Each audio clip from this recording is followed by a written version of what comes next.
Isang liblib na lugar sa probinsya ng Samar, may isang maliit na baryo na tinatawag na Sitio Maligaya. Tahimik ang lugar, walang signal, bihira ang bisita, at ang mga bahay ay magkakalayo. Sa gitna ng sitio, nakatira ang isang matandang albularyo na kilala bilang Mang Isko. Para sa mga taga roon, si Mang Isko ang takbuhan kapag may sakit, nausog o may bangungot. May dala siyang mga dahon, langis at dasal na minana para niya sa kanyang mga ninuno. Marami ang gumagaling matapos siyang lapitan, kaya malaki ang tiwala ng mga tao sa kanya. Pero may kakaiba kay Mang Isko. Tuwing sasapit ang kabilugan ng buwan, palaging sarado ang kanyang kubo. Walang ilaw, walang usok ng halamang sinusunog, at may mahigpit na babala siya. Huwag kayong lalapit sa bahay ko kapag gabi. Isang gabi dumating sa sitio ang isang binatilyong guro na si Daniel, bagong lipat para magturo sa paaralan. Hindi siya naniniwala sa mga pamahiin, kaya hindi niya pinansin ang mga babala ng matatanda tungkol kay Mang Isko. Hanggang sa isang bata ang biglang nagkasakit, nilalagnat at tila may binubulong sa hangin.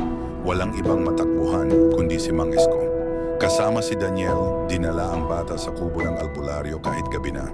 Pagbukas ng pinto, bumungad ang isang kakaibang amoy, halo ng gamot at bulok na dahon.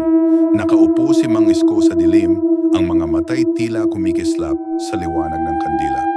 "Bakit kayo nandito?" malamig niyang tanong. Habang ginagamot ang bata, napansin ni Daniel ang anino ni Mang Isko sa dingding. Hindi ito hugis tao, may parang pakpak at mahaba ang leeg. Biglang umungol ang hangin, umiiyak ang bata. At sa isang iglap, nakita ni Daniel ang tunay na anyo ni Mang Isko. Ang mukha'y humaba, ang mga matay naging pula, at ang mga kuko'y matutulis. Si Mang Isko ay isang albularyong aswang. Hindi niya sinasaktan ang mga taga-sityo. Pinoprotektahan niya sila. Ngunit kapalit nito, kumukuha siya ng lakas mula sa mga may sakit tuwing kabilugan ng buwan. Napaatras si Daniel, nanginginig sa takot. Tumingin sa kanya si Mang Isko at nagsalita, "Hindi lahat ng aswang ay mamamatay tao. May ilan na tagapangalaga at tagasingil." Kinabukasan gumaling ang bata. Pero si Daniel umalis ng sitio kinabukasan din. Bago siya tuluyang umalis, napansin niya ang isang bagong karatula sa gilid ng daan. "Maligayang pagdating sa Sitio Maligaya. Huwag lalabas kapag bilog ang buwan." At hanggang ngayon, sinasabi ng mga dumadaan, may isang albularyong nagbabantay sa sitio. Isang aswang na hindi mo gugustuhing galitin.